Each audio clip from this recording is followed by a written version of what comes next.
Welcome back to the Navy Sports Magazine show presented by Navy Federal Credit Union. Navy Federal Credit Union is a proud supporter of Navy athletics. And for the second time this season, I'm joined by one of the top wrestlers in America, Josh Koderhandt. Thank you for joining us once again here on the show. Thanks for having me on again. Josh, you were very honest when we spoke earlier about your national championship aspirations. How do you see that playing out as you near EIWAs this weekend? Yeah, I'm just kind of trying to take it one step at a time. So, focusing on EIWAs this weekend, trying not to think too much about nationals. Let that come to me. It's gonna come eventually, and what is it? 18 days now. So I try and stay as level headed and in the moment as I can. First step is winning a conference EIWA title. Setting myself up for success, getting the best seed possible at nationals. Army brought you boys back down to earth with that win a couple of weeks back. What did you learn in that defeat that you hope to apply this weekend?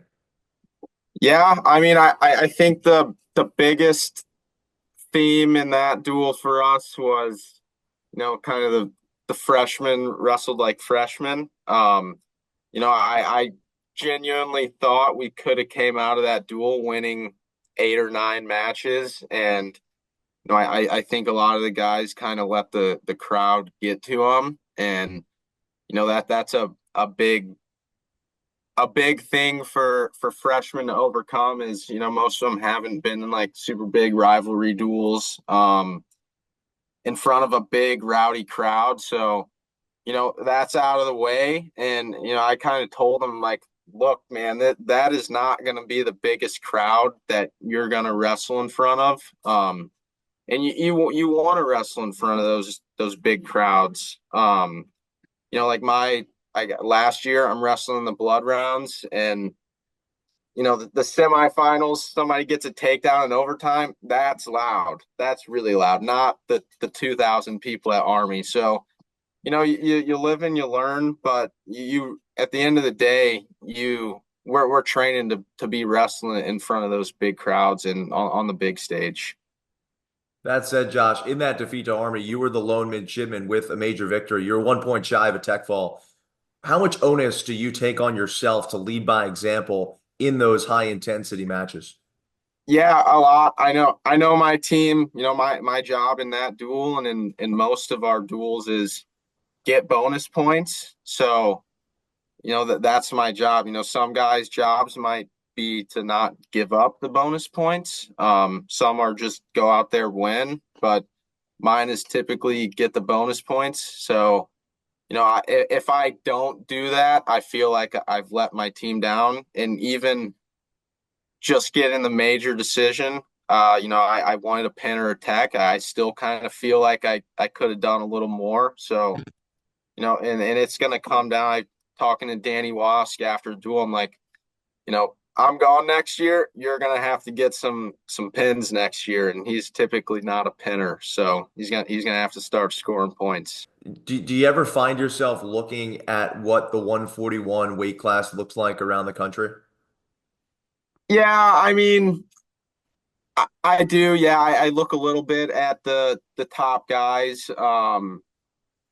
but I try not to. I try to just focus on what am I doing? What do I need to work on? What do I do when I'm wrestling best? Because I know at the end of the day, if I'm wrestling how I should be wrestling and when I'm my best, there's not a lot of people that can beat me. There's not a lot of people that can really even score on me.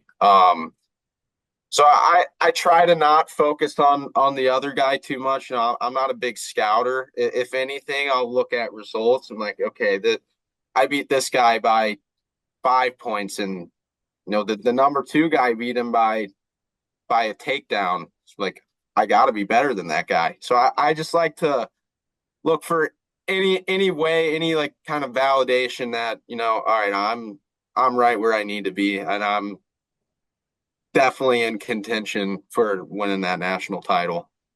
Has to give you some solace, though, that, let's take Jesse Mendez, for example, number two in the nation right now from Ohio State. You fell him 8-6. I mean, do you think about those kinds of things as this draws near? Yeah, absolutely. I mean that's been the one thing that's been on my mind all year. I that's the loss. It's like kind of said for me, like, oh yeah, I'm like this guy won a national title last year, and really what that match was he got two takedowns in the first minute. Like it was a minute of bad wrestling on my part. I beat him for the other six.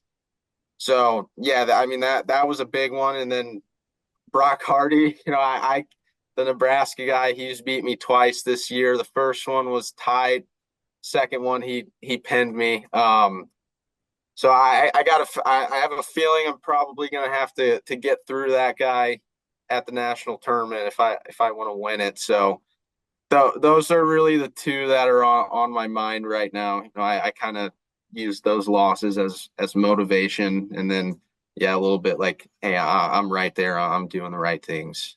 And that Bo Bartlett at Penn State, he's not too bad either at 140. Yeah, he's not. He's not. I think I'm better than everybody though. That's just how I am. I love the mindset. Let's talk about your team's mindset. Going into EIWAs this weekend, what are some tangible keys that you're going to lean on to try and come away victorious? Yeah, so a big one is Army, obviously. They beat us in the duel, so the next best thing that we can do to kind of get that back is beat them in the team points at EIWAs.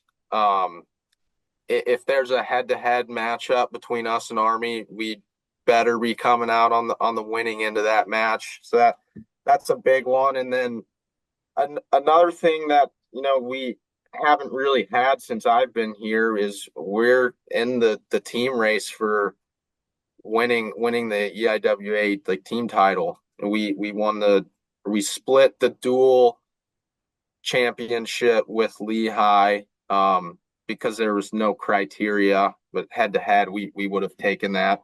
So those are the two big ones. Getting that Army loss back, and then trying to win the team title. But I think the team's mindset's good right now. We're kind of we've shifted into more of the individual part of the season, so everything's kind of focused on the starters and them getting what they need.